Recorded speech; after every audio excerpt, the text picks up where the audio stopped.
Bonjour, bienvenue. Aujourd'hui, nous allons parler du droit du travail. Alors, est-ce qu'il y a une différence entre le droit social et le droit du travail? La réponse est oui. En effet, le droit du travail est une branche du droit social.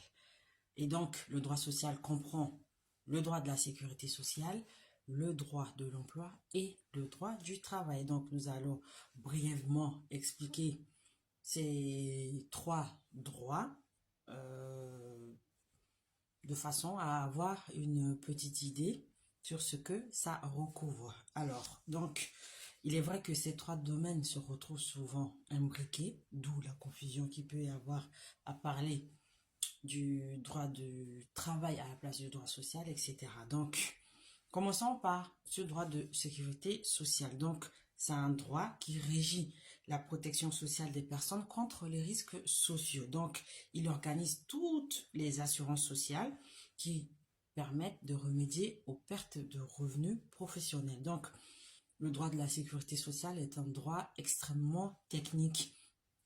À l'époque, les litiges nés de cette relation étaient traités par des juridictions d'exception, dont la plus connue était le tribunal des affaires de la sécurité sociale, donc le fameux TAS. Donc, il a disparu depuis le 1er janvier 2019 et tous ces contentieux ont été transférés vers des tribunaux judiciaires spécialement désignés à cet effet, ou pour la plupart des cas vers les tribunaux administratifs. Donc, dans ce droit de la sécurité sociale, on dénombre trois branches, à savoir la première qui est la branche maladie. Donc, c'est cette branche qui concerne le budget et le déficit de la sécurité sociale, les arrêts maladie, les indemnités journalières, etc. Ensuite, la deuxième branche, c'est la branche vieillesse. Je pense qu'on n'a pas oublié qu'elle a beaucoup fait l'actualité pendant un moment ici en France, avec notamment la réforme des retraites et le recul de l'âge de départ, l'âge légal de départ à la retraite, ainsi que la fin actée des régimes spéciaux. Donc, pour les futurs employés, notamment à la SNCF, à la Banque de France, à EDF, etc. En fait, le système des régimes spéciaux repose sur une base professionnelle, donc qui permet à ces salariés de pouvoir partir à la retraite avant l'âge légal de départ prévu dans le code du travail. Mais de nos jours, on observe une tendance à la refonte de ces régimes afin de les glisser dans le régime normal de sécurité sociale, hein, parce que on s'est rendu compte qu'il y a des régimes spéciaux qui sont plus équilibrés que d'autres. Et enfin, la dernière branche au sein de la sécurité sociale, c'est la branche décès. Bon, à mon avis, on n'a pas besoin de s'attarder là-dessus.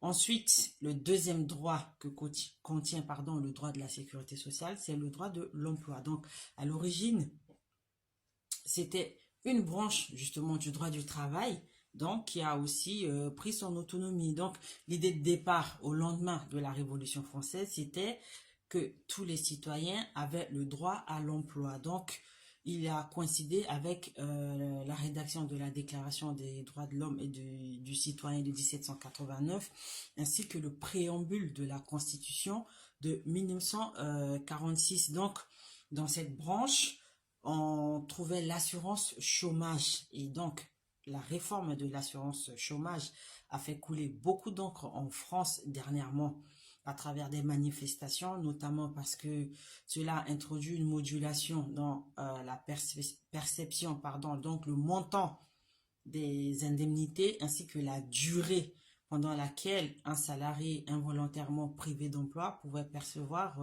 ces indemnités-là. Donc, cette réforme, elle a été actée en février 2023 et elle a commencé à produire ses effets depuis le 1er août 2023. Donc, le financement de l'assurance chômage repose sur les cotisations qui affectent les revenus professionnels. Donc, on peut la définir, cette assurance chômage, comme étant un système conventionnel permettant l'indemnisation des salariés involontairement privés de travail. Donc, dans ce cas-là, enfin, il faut remarquer aussi hein, que l'adverbe involontairement signifie déjà que la démission, elle est de prime abord exclue de cette possibilité-là. Donc, concernant l'assurance chômage, c'est l'État qui fixe les principes et les partenaires sociaux qui sont principalement composés des présidents des différentes organisations syndicales.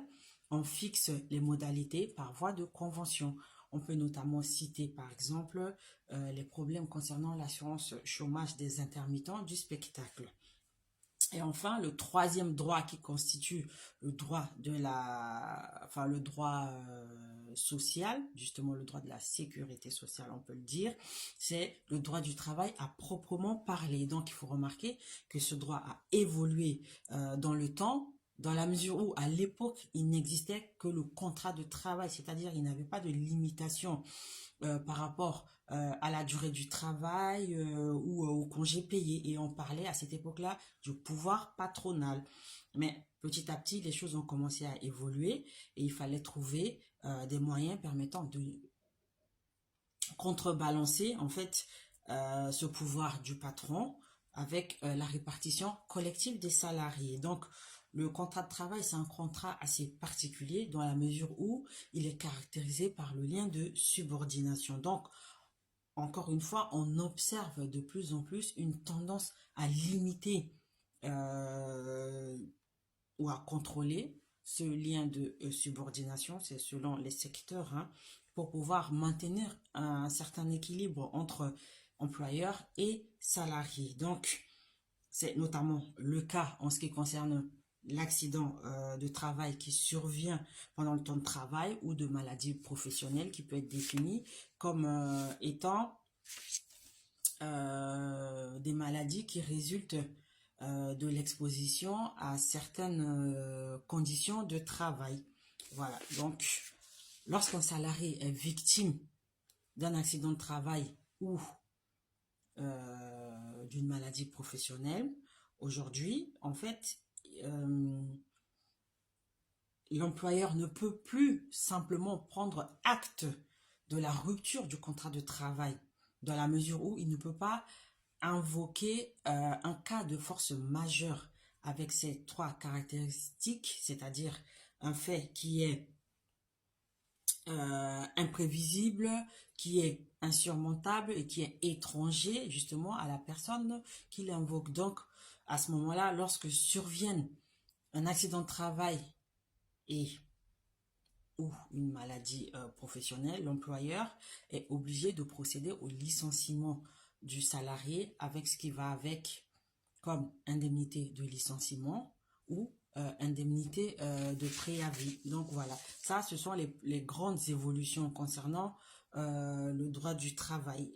Et après, on peut aussi ajouter à ces indemnités de licenciement l'obligation de reclassement. Donc, quand un employeur entend procéder au licenciement d'un employé victime d'une maladie professionnelle ou d'un accident de travail, il doit premièrement chercher à reclasser cet employé. Donc, l'absence de recherche effective de reclassement d'un salarié avant de procéder à un licenciement économique est sanctionnée par le Code du travail, notamment